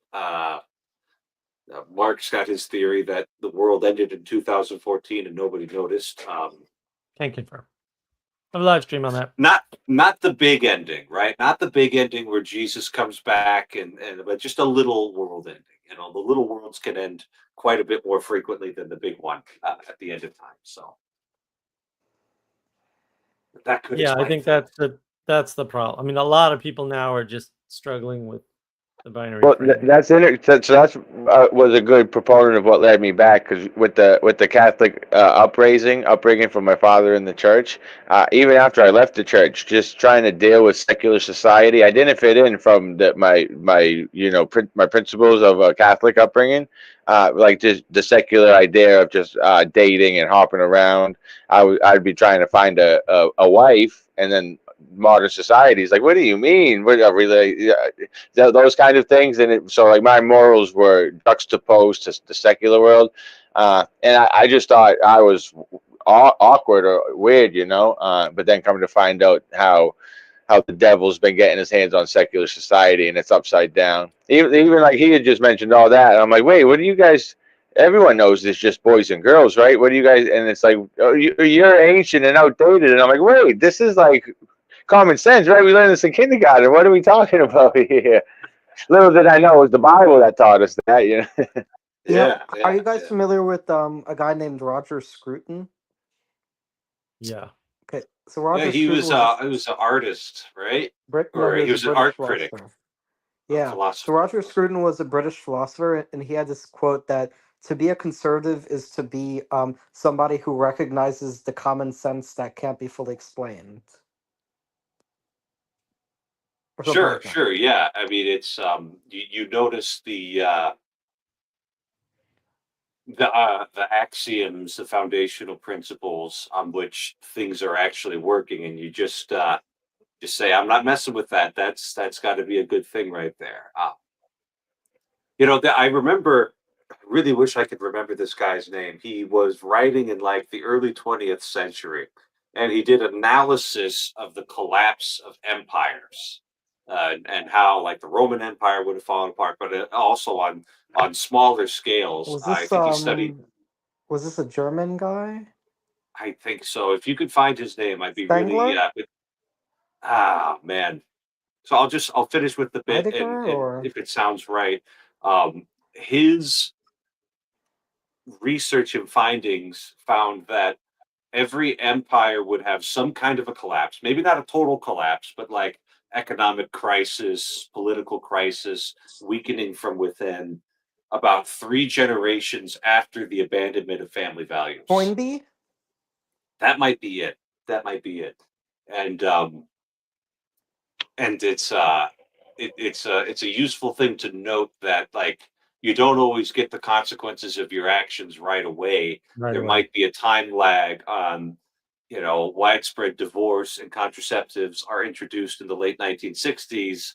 And now we're finally dealing with the full And onslaught. abortion and Yeah. and Well, gay and all this once you have nonsense. contraceptives, you have to have abortion. Well, I will say I abortion and homosexuality are worse than contraception, but Yeah, but it's like a gateway drug, almost Yeah, literally, yeah. because That's over. like the second you decide that you're going to have contraceptives freely available in the culture, right? You go back to the Lambeth Conference in the 1930s when the Anglicans broke rank with the whole rest of the Christian tradition on the contraceptives, right? And as they say, well, we'll allow it for married couples. It's obviously still going to be sinful outside of marriage because all of that's outside of marriage. But there was no way that they were going to keep that cat in the bag. Like there's no possibility that you could just say these pills are only going to be or these devices are only going to be available for married couples. And so you're going to have unmarried people using them. And when you're using your body like that, you're going to start making assumptions about the way your life is going to be. You're going to start making assumptions that, well, I can just do this and there won't be any consequences to it. And then you get into the hard reality of the fact that even the best contraceptive techniques are 94% user effective. And that's like a meta study of all. So user effective is when they're not in the lab being administered the dose of medicine at the same time every day. Right?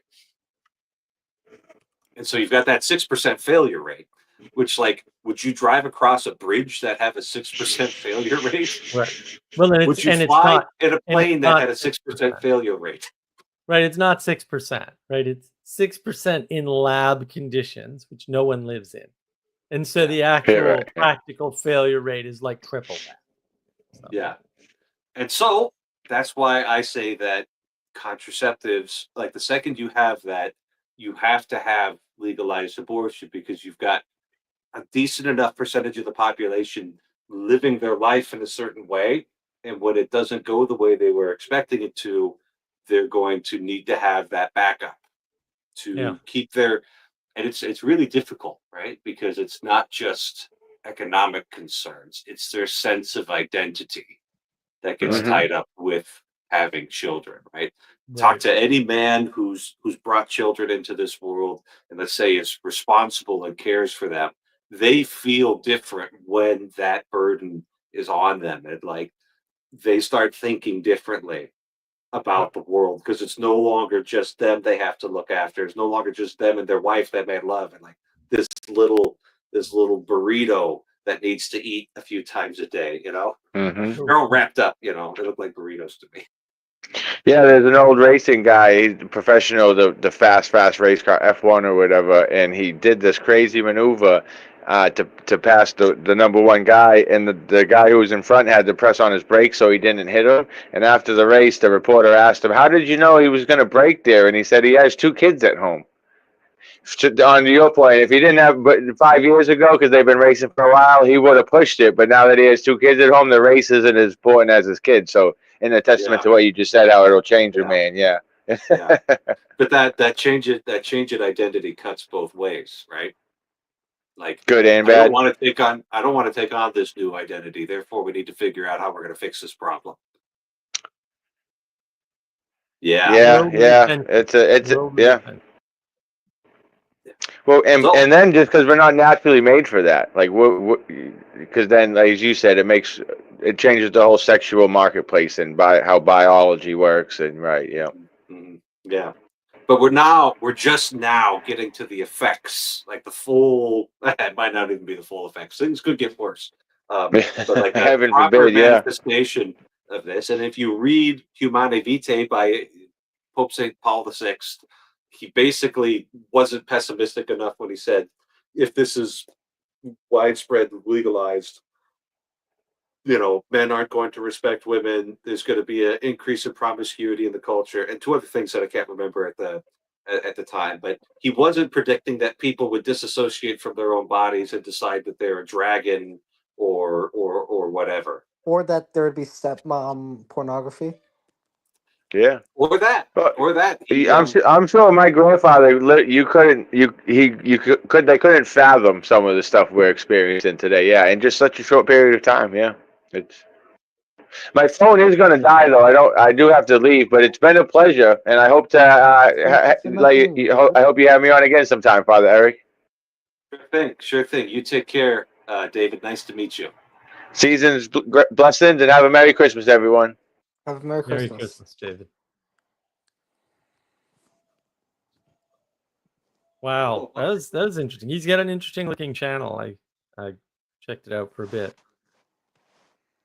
Yeah. Hello, Aaron. I've never seen you before. Yeah, he seems to be having trouble with his webcam. There we go. Hello. Whoa. Aaron. Hello, Father. Wait, Aaron. Can I call you I have Daddy? No, you can call me Father. Father. Let's keep it professional. Yes, please. Yes, please. I've got about 10 minutes left here. You're also new to the channel. What's your story? I saw this on my homepage and I clicked on it. Your College homepage of student? what? YouTube? Yeah, on YouTube. Wait, do you know who a guy named Jacob Federacci is? No. Okay. I think That Aldo's trying sounded to like boost my gibberish. I'm presence. sorry, I didn't get that. Yeah, sometimes people just find me, Kurt. They don't go through the normal channels, so don't worry about that. Okay. Yeah, the reason is because I assume everybody around this space knows who Jacob is. No, we I don't. don't know Don't worry Jacob. about Yeah. Mark That's Lefebvre looks like he knows Jacob. Yeah, He does. I know He Jacob, does. but not everybody Yeah. does. And Yeah. it's not that important. famous. It's like, So, Okay. who cares who knows who? It's not. If it's gonna be on the test, I might fail this. Right. You know, Yeah, so there's no far, test. Father you're doing Eric, great on the test. You haven't flashed pornography on my screen, so like that. I forgot to do that. Okay, my bad. I'm just No, kidding, it's okay. No, that's Continue an to forget. instant fail right there. Yeah. I'm just yanking your penis. so Father Eric, what are your plans for Christmas in terms of family? So on Christmas Eve, I'll spend some time with my family. I don't have any obligations until about 10:30 at night, and that's when I've got to head over and begin preparing for Office of Readings and Midnight Mass with the bishop.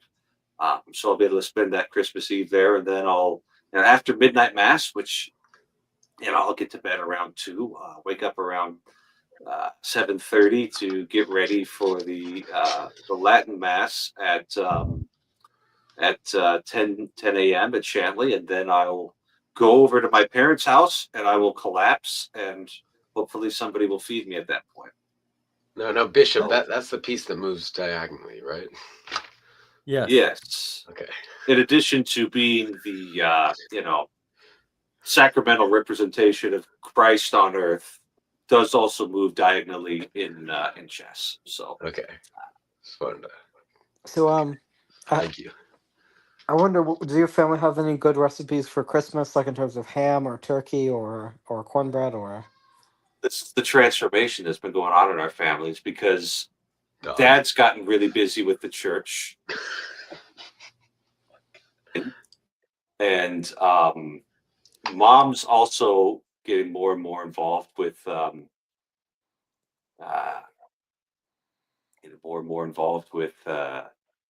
like sacristaning. That's somebody who helps set up for a liturgy, right? A sacristan is they don't have much time to cook on Christmas Day, so the Christmas Day meals have gotten a little bit simpler. And I've actually been tasked with bringing potatoes this year, so I'm going to figure out how to make cheesy potatoes in a crock pot. So Yeah, cheesy potatoes in a crock pot sounds. Mark is just pondering. Pretty easy. Cheesy potatoes are good. It's easy. Crock pot cooking is. apparently it's going to go well with the ham that's going to be in the roaster all morning. So That's how you do it. it all should just work out. So yeah, Isn't it'll ham be. is ham good with roasted pineapple? Yeah, I think so. I think so. I suppose you wouldn't know. I think it goes well with roasted pineapple. Uh, Yeah. so yeah, that's what I got going on for Christmas. Is I've only got two masses, but they're real close to each other. So we'll just deal with it as it comes. And then, not much going on. I've also got two masses. Wait, why Yeah. why do you why do you say that with that tone about roasted pineapple? I mistakenly thought you were Jewish, and I thought I told you I was a Noahide. yep, and I remembered that a little bit too late after after I said it. So I'm sorry about that. Oops, I can't keep track of everybody. Oh well, that's okay. Especially Mark, do with you have plans to visit your family around the holidays? No, I'm staying here and visiting a different family. you got to see your family up in New England for Thanksgiving, though. Yeah, I was up for Thanksgiving, but we're not Yeah. going for Christmas. Particular family member is going to be there, so we're not going. Yeah, they can get real exciting. Are you gonna watch any Well, Christmas movies around soon? You have any plans or? I watched 5 hours of Christmas movies the other day. How are you, Father? oh me, we'll see what the family wants to do. I approve all of the family Christmas movies, although I really don't want to watch National Lampoon's Christmas Vacation. Hallmark movies are really, really cheesy.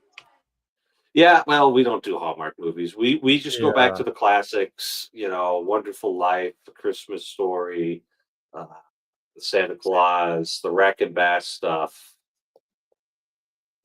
It depends on what people are in the mood for. I'm going to push for either It's a Wonderful Life or the Santa Claus. Those are my two favorites, but in Miracle on that order, 34th actually. Street.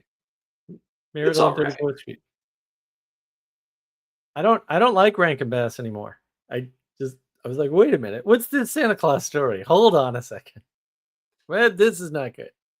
Yeah. You didn't pick that up in the bit where the woman like let her hair down and became a 60s hippie and talked about how her world was beginning to change? Like that wasn't taping you off? I guess I was much younger when I last watched it, And and Herbie the elf who just wants to be accepted for who he is? that's not in the one I watched. There's no elves. Oh, okay. It's just the story of Kris Kringle and how he became Yeah. Kris Kringle, right? Yeah, With the Winter Wizard, and I can actually remember that story, so it can't be all bad.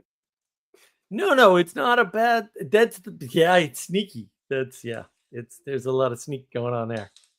There's a lot of And subversion. and Father, are there any sitcoms you like to watch around this time of year?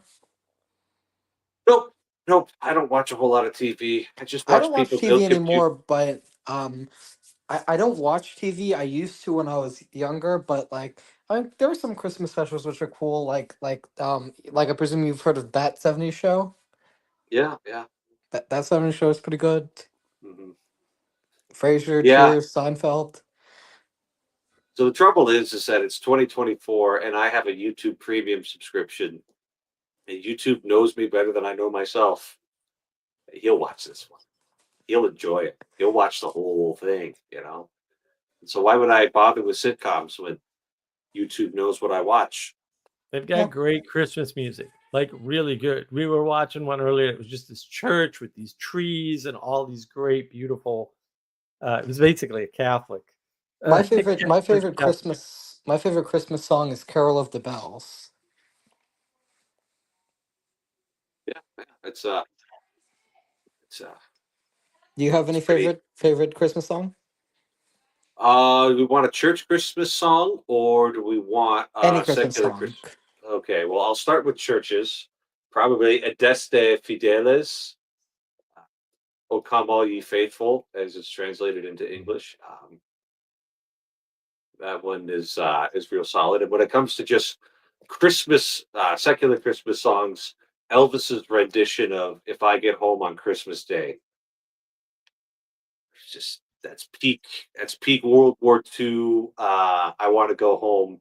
Um, uh, Energy there. No, Dominic, speaking- he's not Eastern Orthodox. Yeah. And speaking of home, you know, it's dark outside. It's been dark for hours here, actually. And rational creatures go to bed in circumstances like this. So it's been an exciting night with lots of new friends. So I think it's time to go ahead and just wrap her up. So, Good night, Foster. Kirk- Good night, Mark. yeah, Good night. Kirk and Very Mark, good. I'm glad you both were here. Good night, and God bless you all.